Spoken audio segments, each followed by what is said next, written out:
बिस्मिल्लाहिर्रहमानिर्रहीम। इन्नमा युरीदु ज़ैबा अन्कुम रिजसा अहलल बैत व तहरकुम ततहीरा। अस्सलाम वालेकुम गाइस। आज का जो हमारा टॉपिक है, आज जो हम डिस्कस करेंगे the amendment of constitution, amendment in constitution of 1973 of Pakistan. हम जो इससे पहले 2 लेक्चर्स में डिस्कस कर चुके हैं 2 किस्म के बिल्स को, ऑर्डिनरी बिल और मनी बिल। तीसरा लेक्चर ये अमेंडमेंट बिल को आज हम डिस्कस करेंगे। That actually what it is. Amendment of constitution. Amendment का मतलब होता है किसी चीज़ को अल्टर कर देना, चेंज कर देना, ख़त्म कर देना। These all the things are included in this one. तो लेट्स स्टार्ट। 2 आर्टिकल्स मेन है इसके अंदर जो कि आज हम डिस्कस करेंगे। फर्स्ट आर्टिकल 238, जिसमें से इसके introduction, subject to this part, मतलब सब्जेक्ट टू दिस पार्ट मतलब इस पार्ट कौन सा है भाई, ये वाला पार्ट, 11th पार्ट, जिसके अंदर आज हम अमेंडमेंट डिस्कस करें। सब्जेक्ट टू दिस पार्ट मतलब इस पार्ट को मद्देनज़र रखते हुए द कॉन्स्टिट्यूशन में be amended by act of Majlis Shura parliament. Pakistan के पार्लियामेंट को मजलिस शूरा कहा जाता है। सही है। इस पार्ट को मद्देनज़र रखते हुए कॉन्स्टिट्यूशन को अमेंड कर सकती है कौन, parliament. Let's start. Constitution amendment bill, article 239, clause 1। A bill to amend the constitution may originate in either house, and when the bill has been passed by the votes of not less than 2/3 of the total membership of the house, it shall be transmitted to the other house. Amendment bill जो है वो money bill की तरह नहीं है कि सिर्फ national assembly में ओरिजिनेट होगा, नहीं। अमेंडमेंट बिल ईदर हाउस मतलब दोनों हाउस में से किसी एक में हो सकता है, सही है ना। एट अ टाइम दोनों में नहीं हो सकता मगर कोई भी ओरिजिनेट कर ज़रूर सकता है अकेले। फॉर एग्जांपल सेनेट भी कर सकती है, नेशनल असेंबली भी कर सकती है।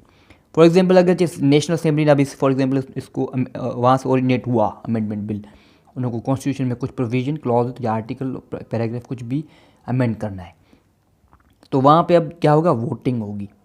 क्या होगी, वोटिंग भाई। वोटिंग में कितने वोट होने चाहिए, कम से कम 2/3 मेजोरिटी के वोट। 2/3 मेजोरिटी बंदे अगर चाहिए उनके वोट होंगे। किसके 2/3 में majority, total membership of the house. हमने जो पहले डिस्कस किया था मनी बिल और ऑर्डिनरी बिल में, वो वहाँ क्या था, मेंबर्स प्रेजेंट एंड वोटिंग। वहाँ पे कितने बैठे और वोट कितने दे रहे हैं, वहाँ पे जितने बैठे हैं वो वोट दे रहे हैं, उसकी सिंपल मेजोरिटी या 2/3 मेजोरिटी जो भी था। मगर यहाँ पे क्या है, total membership of the house. Amendment के लिए total membership of the house और 2/3 मेजोरिटी होनी चाहिए उसकी लाजमी। Then it shall be transmitted to the house. उसके बाद दूसरे हाउस में, फॉर एग्जाम्पल सेनेट, अगर हमने तो यहाँ नेशनल असेंबली कंसीडर किया ना, नेशनल असेंबली में जब ये हो जाएगा तो उसके बाद वो ट्रांसमिट हो जाएगा अदर हाउस, सेनेट में। If the bill is pass without, clause 2, if the bill is pass without amendment by the votes of not less than 2/3 of the total membership of the house to which it is transmitted under clause 1, it shall subject to the provisions of clause 4 be presented to the president for assent.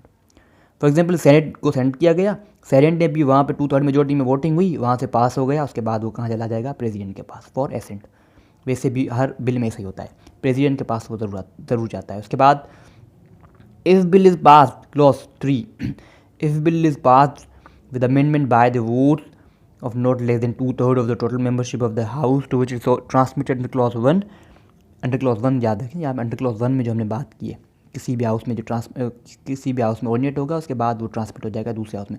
It shall be reconsidered by the house in which it had originated, and if the bill is amended by the former house is passed by the later by the votes of not less than 2/3 of its total membership shall, subject to the provisions of clause 4, be presented to the president for assent. For example national assembly में originate हुआ, senate में send किया गया। Senate ने कहा कि भाई first clause तो ठीक है, सेकंड ठीक है, थर्ड ठीक है, भले अमेंड करो, मगर 4 ठीक नहीं है, 4 को अमेंड मत करो, 4 क्लॉज को अमेंड मत करो। मैं एग्जाम्पल दे रहा हूँ आपको। सेनेट ने कहा 4th क्लॉज को अमेंड मत करो, उसके बाद 2/3 मेजोरिटी में वहाँ पे वोटिंग हुई टोटल मेंबरशिप की, और फिर वो वापस आ जाएगा कहाँ पे, नेशनल असेंबली के पास, तो प्रेसिडेंट के पास नहीं जाएगा। क्यों? क्योंकि उन्होंने बिल को पास तो किया मगर थोड़ी चेंजिंग कर दिया, अमेंड कर दिया। उसके बाद वो आ जाएगा कहाँ पे, फिर से नेशनल असेंबली में। नेशनल असेंबली अब उसको रिकन्सीडर करेगी, और जब रिकन्सिडर कर लेगी, रिकन्सिडर किस तरह होगा कि वो भी वहाँ पे फिर से वोटिंग होगी नेशनल असेंबली में, और नेशनल असेंबली कहती है कि ओके भाई अगर 4 क्लॉज को आप नहीं डालना चाहते, ओके इसको ख़त्म कर दें। तो अब वहाँ पे 2/3 मेजोरिटी में उसके लिए वोटिंग होगी, टोटल मेंबरशिप, उसके बाद वो पास होगा, उसके बाद it will be presented to the president for assent. Clause 4 जिसकी बात पीछे चल रही थी, बार बार मेंशन किया जा रहा था इसको। Let's start. A bill to amend the constitution which would have the effect of altering the limits of a province. इसको रीड नहीं कर रहा हूँ, बस इसका मतलब सिंपल ये है कि भाई फॉर एग्जांपल कोई बिल है, अमेंडमेंट बिल है, किसी भी हाउस में ओरिजिनेट हुआ, वहाँ से पास हुआ 2/3 मेजोरिटी में, उसके बाद वो जो है पास हो जाएगा, फिर जो है वो फॉर एग्जाम्पल सेनेट में ओरिजिनेट हुआ, नेशनल असेंबली को पास हुआ, नेशनल असेंबली ने भी उसको वोटिंग की और पास हुआ वहाँ से। अब वो प्रेसिडेंट के पास नहीं जाएगा unless it has been passed by the provincial assembly of that province. इसमें मेन बात ये है कि अगर कोई बिल है जिसमें प्रोविंस की लिमिटेशंस की बात चल रही है, उसकी लिमिटेशन, उसकी बाउंड्रीज, रिस्ट्रिक्शन, जुरिस्डिक्शन, किसी भी चीज़ के बारे में अगर कोई टॉपिक कंसर्न है, तो वो डायरेक्टली प्रेसिडेंट के पास नहीं जाएगा, पहले वो प्रोविंशियल असेंबली में जाएगा, वहाँ पे वोटिंग होगी 2/3 मेजोरिटी में, वही सिस्टम 2/3 मेजोरिटी में टोटल मेंबरशिप का। जब वो हो जाएगा तो फिर से अब जो वहाँ वो जो बिल है वो जाएगा कहाँ पर, प्रेसिडेंट के पास, पहले इधर हाउस, उसके बाद प्रोविंशियल असेंबली में वही प्रोसीजर फॉलो किया जाएगा, उसके बाद लास्ट में प्रेसिडेंट के पास। Okay, let's start clause 5।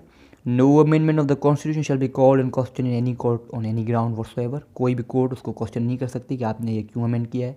उसके बाद आर्टिकल 6 क्लॉज 6 सिंपली ये कहता है कि जो है कोई भी लिमिटेशन नहीं है पार्लियामेंट पे कि वो किसी भी आर्टिकल क्लॉज पैराग्राफ को अमेंड कर सकती है। मतलब यहाँ पे कोई पूछे कि भाई कौन सा आर्टिकल है, कोई कौन से लिमिटेशन है, पार्लियामेंट सिर्फ उसको ही जो है वो अमेंड कर सकती है। तो ऐसा कोई कुछ नहीं है, कोई भी लिमिटेशन नहीं है, वो किसी भी आर्टिकल क्लॉज या कुछ भी उसको अमेंड कर सकती है।